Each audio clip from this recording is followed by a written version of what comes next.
really proud of its heritage. And so we're sort of launching these.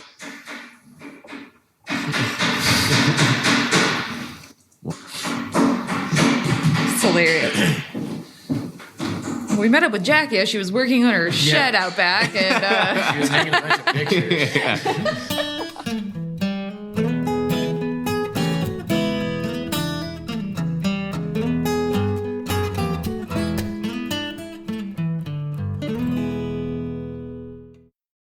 Always find what you love at Total Wine & More. With so many great bottles to choose from at the lowest price, it's easy to find your favorite Cabernet or a new single-barrel bourbon to try with some help from one of their friendly guides. And with every bottle comes the confidence of knowing you just found something amazing. With the lowest prices for over 30 years, find what you love and love what you find only at Total Wine & More. Curbside pickup and delivery available in most areas. Visit TotalWine.com to learn more. Spirits not sold in Virginia and North Carolina. Drink responsibly and be 21. Ed Bly and Rising Tide Spirits are back again with a new release of Old Stubborn Bourbon. And this release of Old Stubborn is a premium hand marriage of 10, 11, and 12-year cask strength, barely filtered pot still bourbon. It comes in at a staggering 123.8 proof. And the flavoring grain for this one, which the last one was wheated, but this time it's now rye. Rich, sweet, and bold with a long finish that's sure to be another eye-opener. You can order online at Sealbox or thebourbonconcierge.com, and you can even purchase in person at Revival Vintage Spirits, and even now with very few select stores in Kentucky. You can get it now while you can, but be sure to do it because it's not going to last long.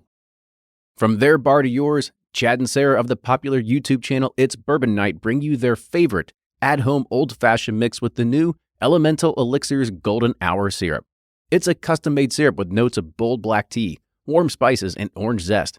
All you need is your favorite whiskey and ice. No bitters needed. One bottle makes 16 drinks, so that's only $1 a cocktail before you add your own whiskey. They can also be enjoyed in other cocktails or spirits, mocktails, coffee, tea, and anything you can think of. It's crafted locally in Lexington, Kentucky, and you can get your bottle now at whiskeyambitions.com. Do you ever pour yourself a bourbon, swirl it around, and then start struggling to come up with tasting notes? And perhaps you're also looking for a good Father's Day gift idea. Well, you can now solve both with a kit from Knows Your Bourbon.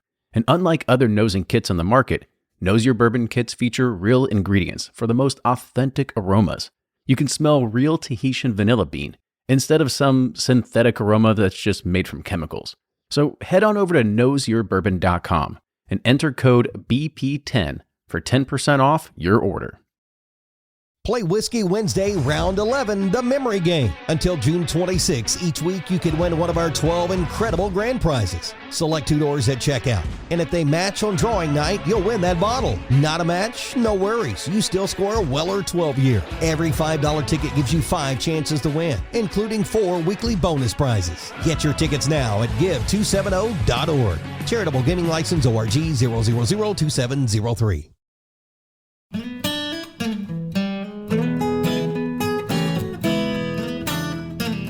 And we're back with another episode of the Bourbon Pursuit podcast. My name is Kenny, and I've got Ryan here today as well, and we are at a little restaurant here in Nulu called Rye.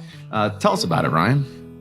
Yeah, Rye is a great spot, here in, like you said, Nulu. It's on Market Street, downtown Louisville, which is a really up-and-coming area. There's tons of great restaurants and bars here. And Rye's it's got a great cocktail list, a lot of bourbon-focused drinks, and their food menu is great because it's always something different. Their chefs are really progressive. They, really have some good food that I think if you're doing the bourbon trail, you're coming back downtown, you need a place to eat, that you want to get a great cocktail and a great meal. I think Rye would be a really cool spot. It's got a really cool ambiance and feel to it. It definitely is. And we were actually talking to our guest beforehand, and it definitely has that kind of like speakeasy, dimly lit kind of feel when you come in, and it's pretty awesome when it looks like that. So let's go ahead and, because we are talking about cocktails, and we have somebody who is considered a master in the bartending world, or a rock star, if you will. So to date, we have Jackie Zykan, or Zykan. It's actually a pretty cool word to kind of talk about. Get a few bourbons in you, we'll throw that one down once more. But Jackie is the master bourbon specialist for Old Forester. So Jackie, welcome to the show. Thank you for having me. Great. So let's kind of kick it off, and we ask all of our guests. So kind of give us your coming to tale or coming to age story of how you got into bourbon or how bourbon kind of influenced you, your kind of affliction with it? Sure. So I'm originally from St. Louis. I've only been in Louisville for about 5 years now. But I've always been a whiskey drinker. I hate to say this, but it was always sort of a self-indulgent comedy to me that this little blonde was always sipping a whiskey at the bar when that was completely unexpected back home. So when I moved to Louisville, it was like Candyland. It was just amazing. I mean, so many different brands, so many different companies based here, and all the history, they're all so rooted together. So I've been bartending since the day I legally could. It was a Sunday. I turned 21, and it was my Sunday bar shift. It was football Sunday. It was horrible, and I was probably awful and messed everything up. Right, thrown to the wolves, but glad to do so. And just remained in that position all through college and kept it up, moved here, started bar managing, and then the restaurant group I was with just expanded. And so I grew with them and took a beverage director position with them, overseeing all of their different concepts. And like I said, all the brands are based here. And so, of course, when someone needs a shaker for hire, you get to know these people on a, independent contractor basis, sort of.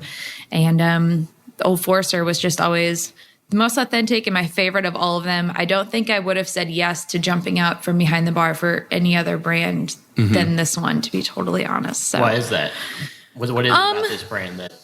This brand is, it's Louisville's own. It's the only bourbon that's actually made, aged, bottled, everything here, start to finish. And it was always one of the best kept bartender's secret bourbons. Most bang for your buck, if you will. It's definitely worth.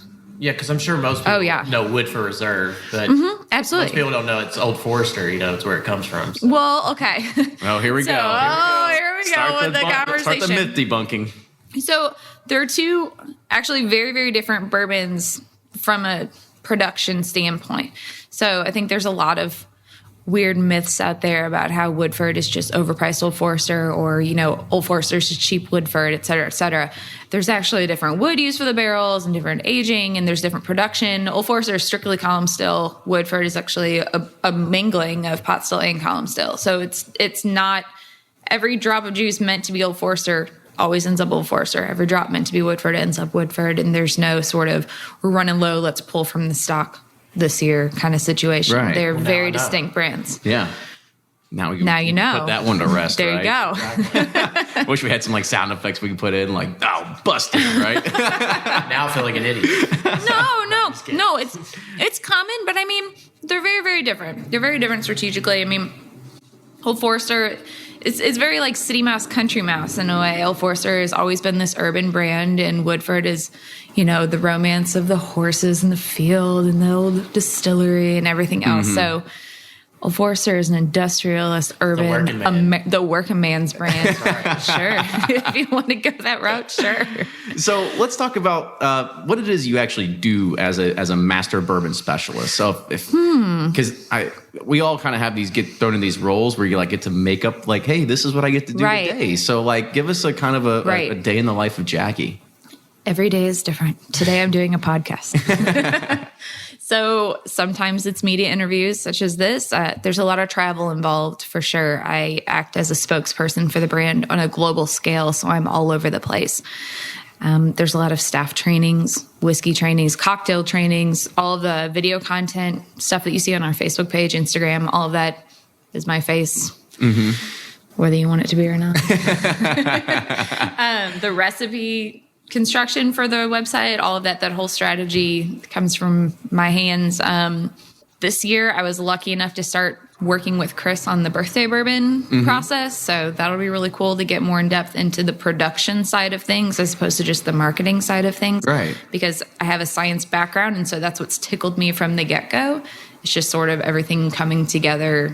I guess what makes you excited about that, right? Because I have read that you have that kind of science background. You've got a huge background in bartending and mixology. And so how does that all play a culmination to where you are now? I know it sounds really strange, but I originally set out to study biology and chemistry to go to medical school, and changed my mind halfway through, which I think most people. Hard right. I graduated in 2008, and it was not the year to try to find a job. I think the only job offer I had was to be a seed counter for a company I shall not name. And I'm glad I said no, because now, here we are talking about it. Right. But the interest always laid in alcohol and spirits and bitters as having medicinal origins. And that always tickled my fancy a little bit. And to be perfectly honest, I don't know, my PR manager is probably going to freak out about me saying this, but She is looking over your shoulder. I know. Cut. I definitely am a little bit more raw about things from time to time. I think it's refreshing from the conservative Brown-Forman standpoint that it's a little bit more, I don't want to say edgy because I don't consider myself edgy, but at the same time though, where am I going with this? We got to cut through the BS sometimes, right? Exactly. There you go. So I come from a position from one side of the bar that I really enjoyed and really loved doing cocktails and really loved the whole history of all of the spirits. And I love the physical nature of the job. You're constantly running around, squatting, turning, shaking. You know, it was just nonstop. It was fun. Bartending is fun. You get to meet a lot of people. Some you like, some you don't. You know, like it's an experience. So with that, the whole no BS side of it, you also meet a lot of sales reps and suppliers and all of these people who are peddling all these different products, and they're all in a suit and they're all like memorizing statements that when I got to the level of doing bar management and beverage directing, and I was actually dealing with them on a regular basis, I couldn't stand it. And I don't know if I was ever perceived as being hard to work with or not, but just, I don't appreciate the line, you know, just tell me what it is and then we'll make a decision based on that. So can we not just be honest and authentic about things? Like, what's so hard about that? So like I said, that's part of the reason why Old Forester, there's nothing to hide. I mean, it's just really good whiskey. There's no like weird made up marketing story and fake great grandfathers. Like, it is what it is. You don't have to church it up to be anything else. And that's we've had plenty of interviews where we've debunked the history of some of the brands and how they're just figments of imagination. So I mean, I guess how well are you versed in the Old Forester history? Because I think we'd love to dive into that. A little bit. Okay, so let's talk about it a little bit. So Old Forester is produced by Brown-Forman, and it's one of their flagship brands. And from my reading, what I can gather, it's the longest running bourbons on the market today, spanning almost 145 years. And it was all started by a guy named George Garvin Brown. What do you know about George Brown and how? Because around here, the name has a lot of money. The name Brown has a very big stigma and like has a lot of prominence here in Louisville. So I guess kind of talked about what he did, kind of what he did behind Old Forester. For sure. So the Brown family, and we can knock off one of the Old Forester big questions right off the bat as to why it's spelled with just E or without an E. It's spelled with just a Y instead of the EY, like most bourbons are. We're talking about Scottish heritage here. So as a general rule of thumb, any whiskey that comes from the country that doesn't have an E in it doesn't have an E in the whiskey. Right. It's easy to remember that way. So checkbox, got that one out of the way. All right. Cheat. All right. So George Garvin Brown sort of serves as this like quintessential example of the industrialist, like the feel of America. I mean, people came here on a boat because they were told there was somewhere great to go, but they didn't know where they were going. And it was months and you hope you make the trip. And like, then you have to survive once you get there. It's a work ethic and it's dedication. And George Garvin Brown was a man who was really, really good at seeing opportunity, not taking advantage of it, but seizing it in the right way. So at Old Forester, we sort of hang our hat on this whole first bottle bourbon situation, right? George Garvin Brown started out as a pharmaceutical sales rep. And in this time, we're talking about whiskey being sold by the barrel exclusively. You can't see in a barrel. You can throw anything in there and call it whiskey and spread it out and make more profit on it. Why wouldn't you just put it in a bottle? Someone had to say that eventually, and it was so great. But it's already sealed. You already know. It's I don't even know what to do if I bought a barrel of bourbon nowadays. That'd be You can, and we'll sell you one. But so back then, you go, get your little jug, and you go to the pharmacy or the apothecary, and you fill it up with quote unquote whiskey, and hope that it's good. But I mean, that could be tobacco juice, it could be anything in there, just to make it look right. There's a huge opportunity there of, okay, why didn't you just seal it? Why didn't you just seal it so you know it's always going to be the same and you know it's always going to be good? So George Garvin Brown seizes this opportunity and uses sort of the first celebrity spokesperson if you will, for a bourbon brand. Dr. Forster, that's where we get the name Old Forester. And I know that you had on your list somewhere something about the extra R. We have to talk about We the got to extra talk R. about the Like, R. why was the R dropped, or was it ever there? It was there. It was there. So Dr. Forster was a Civil War surgeon, very, very well known.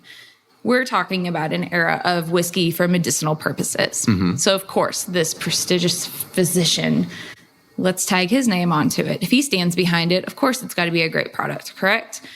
When he was no longer a practicing physician, it was deemed by George Garvin Brown, this is no longer appropriate to use his name. He's no longer a physician. Drop one R, it's technically not his name anymore. Right. So there you go. There were 2 R's for the doctor, retires. Now there's 1 R, still Old Forester. No royalties have to be spent. Yeah, it's like. Well, it's I like, didn't say that. it's like Dr. Colgate. Now we got to start calling him like Dr. Colgate, right? You just drop the L. Spell it with a K. Yeah. It's the same, right? No. So that's where we are. I mean, that's 1870. We're talking wagons. I mean, there's still, like, Germany's not even a country at this point. Like, there's not even a catalog in existence at this point. We're talking a long time ago, as far as American history goes, a long time ago, right? So, yeah, and it's never gone away. It's never been, or it hasn't been the most popular bourbon for 145 years. But that just shows the dedication the family had, because the Browns, it's been George Garvin Brown of Brown-Forman. Ta-da. It's been the whole family. The same family this entire time. And so this is what they started on. This was the mark of quality that the entire brand started on. This was the original product. This wasn't an acquisition. This is our great-great-grandfather legitimately delighted in this brand, and we're going to keep it going and drink it at Thanksgiving every year in his honor. Right. And I guess to kind of go with that, when he first started, he was acquiring barrels and kind of like doing that. Because, he was a pharmacist, right? Like, he wasn't a distiller or exactly. whatever. So I guess kind of how did Old Forester get to the part where they've got a distillery and a showcase and like all that kind of stuff, right? So we pulled from 3 different distilleries in the beginning: Atherton, Melwood, and Mattingly. And then in 1902, we actually ended up purchasing the Mattingly distillery. But it's not like, I know there's a lot of judgment nowadays about you don't distill your own, you just go and pick barrels from some warehouse in Indiana or what have you. This wasn't like that. This was a close business relationship that we had with Mattingly Distillery the entire time, and the demand was high enough where we needed to take ownership of the production there. So it's different then. It's completely different. So we start in 1870. We're 90 proof. We're mingling 3 different distilleries' juice to make a consistent flavor profile of what it should be. Whiskey should be 90 proof. It should taste this way. It should be balanced in these different aspects. And then the whole bottled and bond controversy comes in. I know you guys are fortunate enough to be drinking 1897 bottled and bond right now during this interview. The Bottled and Bond Act was, I mean, there's a lot of 100 proof 4-year-old whiskey on the market. That's not quality. It doesn't mean quality. It just means it's 100 proof 4 years old, one distillery. You guys know the whole bottled and bond situation. So we didn't want to bond our whiskey because we're 90 proof. Well, you can't be the one guy that doesn't bond your whiskey when everyone's saying, well, there's rectified whiskey and then there's distilled whiskey, and yours is going to be quality and yours isn't. So, of course, we go along with it. Hence why we celebrate that great decision by introducing the Whiskey Row series that you guys are sipping on right now. Right. That's awesome.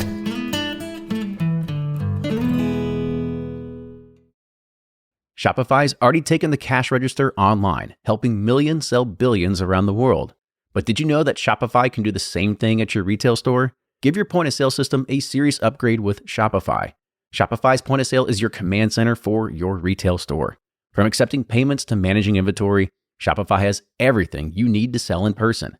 And with Shopify, you get a powerhouse selling partner that effortlessly unites your in-person and online sales into one source of truth. Track every sale across your business in one place and know exactly what's in stock. Connect with customers in-line and online. Shopify helps you drive store traffic with plug-and-play tools built for marketing campaigns, from TikTok to Instagram and beyond. And get hardware that fits your business. Take payments by smartphone. Transform your tablet into a point-of-sale system, or use Shopify's point-of-sale Go mobile device for a battle-tested solution. Plus, Shopify's award-winning 24/7 help is there to support your success every step of the way. Do retail right with Shopify. Sign up for a $1 per month trial period at shopify.com/bourbon, all lowercase, and go to shopify.com/bourbon to take your retail business to the next level today. Shopify.com/bourbon. If you're anything like me, then you can't get enough about bourbon. And that's why I'm a subscriber to Bourbon Plus magazine. Bourbon Plus is a quarterly publication that tells the stories from the heart of bourbon, the farmers who grow the grain, the distillers who labor over the process, and the people like you and me who raise their glasses to celebrate it all. Subscribe to Bourbon Plus magazine today at bourbonplus.com, that's PLUS.com, and use code PURSUIT at checkout for $5 off your subscription.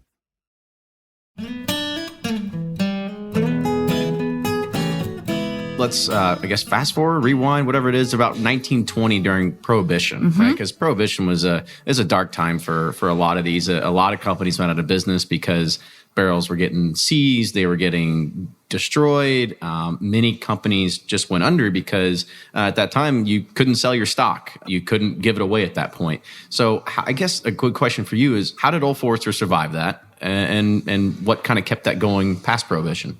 So there were a limited number of medicinal whiskey permits thrown out there during Prohibition. There were 6 of them. There were 10, but I want to say that only 6 were used, and we were number 6. We actually had the ability to, within the reasons and within all of their rules, produce as needed during Prohibition. So we never stopped being available. There were certain windows when you could distill and certain volumes to which you could distill, but we just never went away. I mean, which speaks a lot. There's some brands that were there before and some that, came back right afterwards once everybody could drink again. Not drink again, I guess, but sell it again because everyone drank the whole. Let's be honest here, no one stopped drinking. But yeah, we were there the entire time. So we're talking about medicinal whiskey, we're talking about bonded whiskey, we're talking about 100 proof, straight through until 1933. So Old Forester definitely takes this as a point of pride. We've never gone away. We've always been on the market in some way, shape, or form. Right. And then, so there was something that you hinted at earlier about how the difference between Old Forester and Woodford and how they're using different kind of woods and stuff like that. And you're very unique in the fact that Brown-Forman actually owns its own cooperage. It does own its own cooperage. It's one of, if not the only brand. I think it is the only. Yeah, exactly. So I guess kind of talk about what that means and part of the process. And absolutely. So Brown-Forman whiskeys using Brown-Forman barrels. So Jack Daniels, Woodford, early times, Old Forester, we all have our own wood. Like I hinted at earlier, you can't see inside a barrel. It's, when you're buying barrels on the open market, you're trusting that it's being toasted or charred to a certain specification. But really, are you peeking in? Like, are you taking a flashlight to the bunghole? Like, no, no one does that.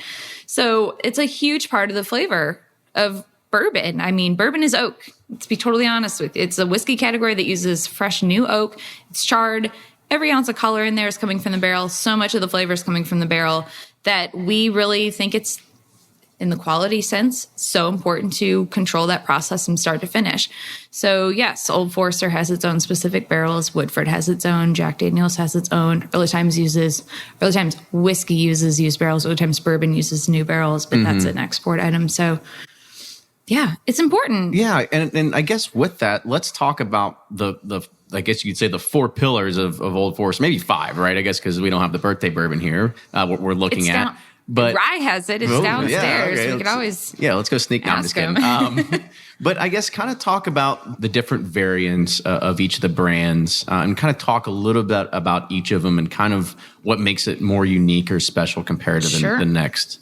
So, and we have them all on the table here, so this will be easy to go through. Starting from Old Forester 86 proof. 86 proof, this is introduced in the late 50s, early 60s when cocktails are starting to become popular. And when I say cocktails, I mean highballs. I mean light blended whiskeys, vodkas, gins, things of that starting to creep into the scene. This is our response. Where was Old Forester up until then? We were bonded. We were bonded in 1897 and we remained bonded up until, we'll talk about signature next. But so at this point, late 50s, we've got 86 and a branch of bonded, right? All right. So this is about 4 years old. It's about 4 years old, but it doesn't drink 4 years old. It drinks more of a 6-7 year old because we actually use heat cycle warehouses. Not a lot. I mean, I don't think anybody else uses those. It was pretty common practice, but we use steam heat. Once the temperature drops down around 62 degrees Fahrenheit or so, we crank on the heat so that we're making sure to maximize exposure of that fluid inside the staves. So we're sort of force aging it. We're maturing it more so than its chronological age. So in the 90s, we need consistency. Is anybody really like only drinking bonded whiskey in the 90s? No. I mean, it was all over the place. To produce a consistent product, we pull ourselves out of bonds, the main difference here is that this is a blend of 6 to 12 year whiskey and not just one distiller's season.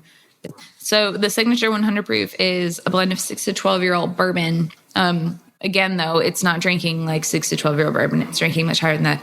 When I say 6 to 12-year-old, I mean it's majority of 6, mostly young. Right. But as barrels age, you guys mentioned a little thing about birthday bourbon, which we're not drinking, but it is out there, I swear. I've got a few bottles with at home. that so lot. yeah.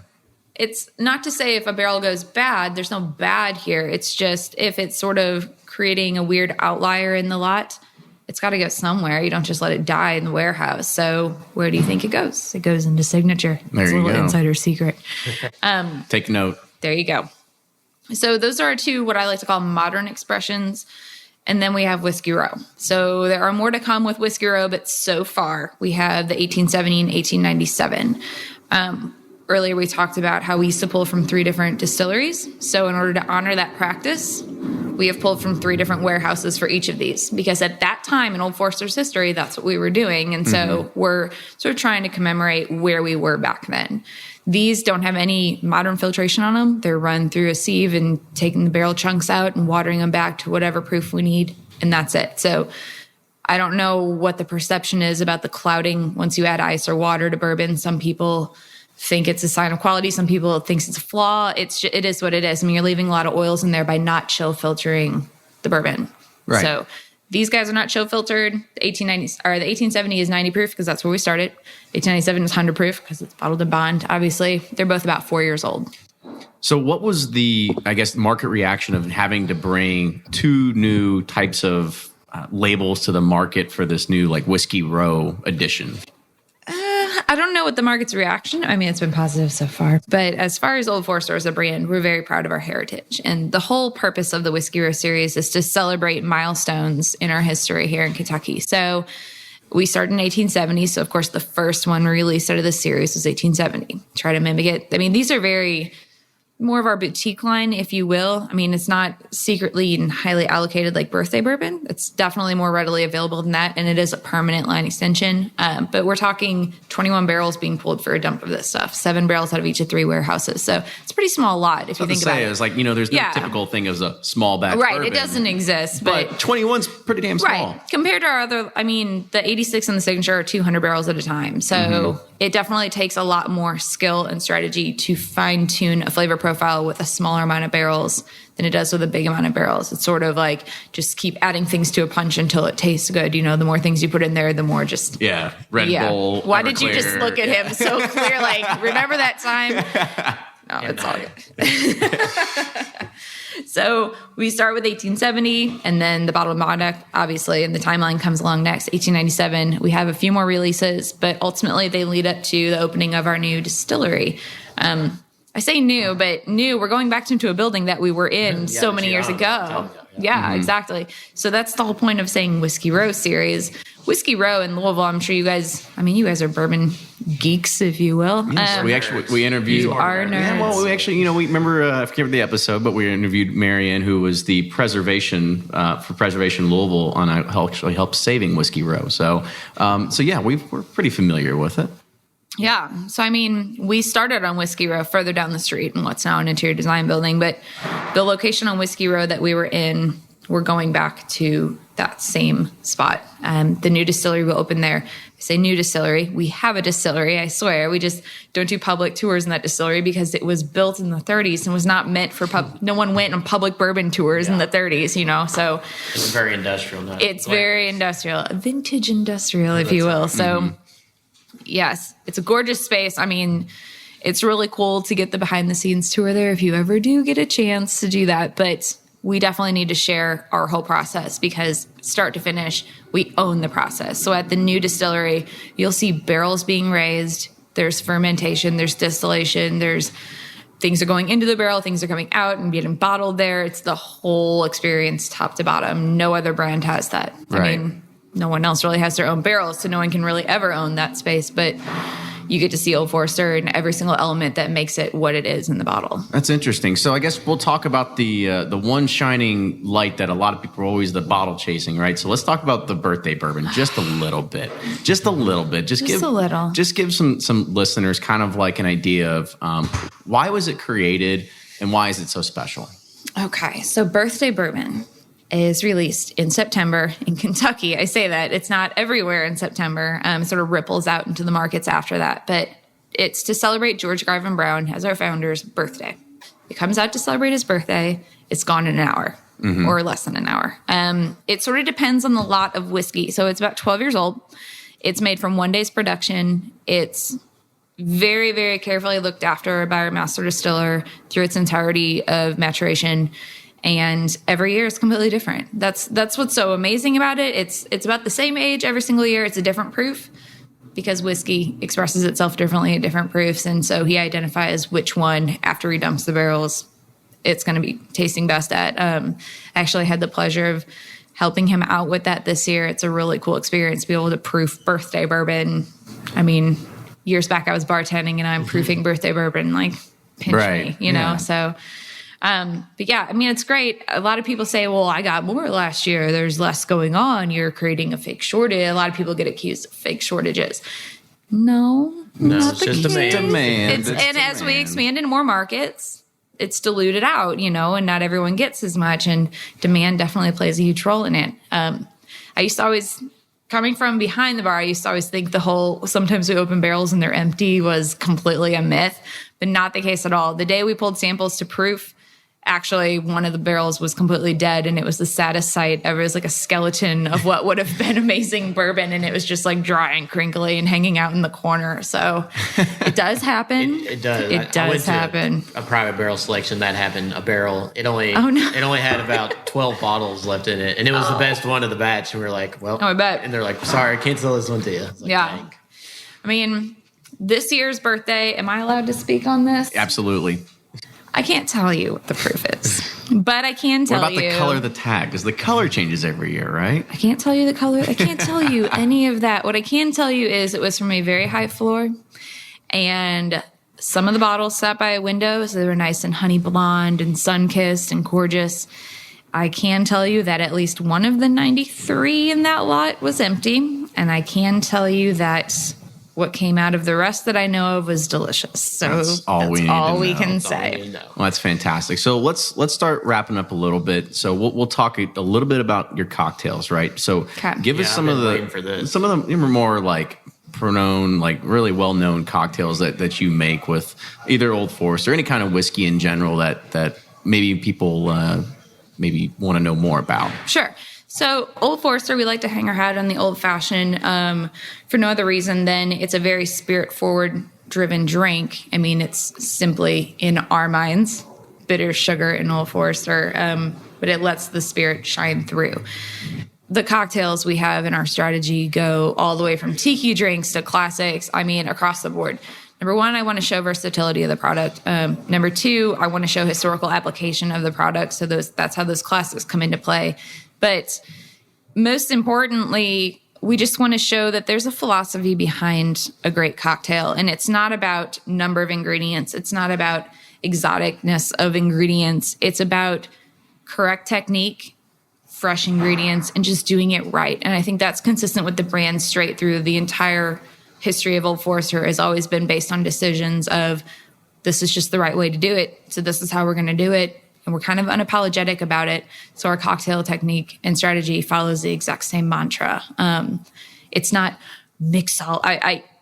No one can see me doing quotes. I don't use the M word. I really don't. I feel like I should get flogged for saying it earlier then, right? I mean, I didn't want to say anything. No, it's totally fine. Everybody is welcome to their own opinion of everything. I just personally don't prefer the M word. I think that bartending is an amazing craft that deserves respect in and of itself, and we don't have to like church it up into a different category in order to recognize how challenging of a career path it is for people to commit to. So Old Forester, back to the drinks. They're all over the board. They're completely all over the board and on purpose, but they're all done with mindful, thoughtful technique and with balance because it's a balanced bourbon. Drink should be balanced.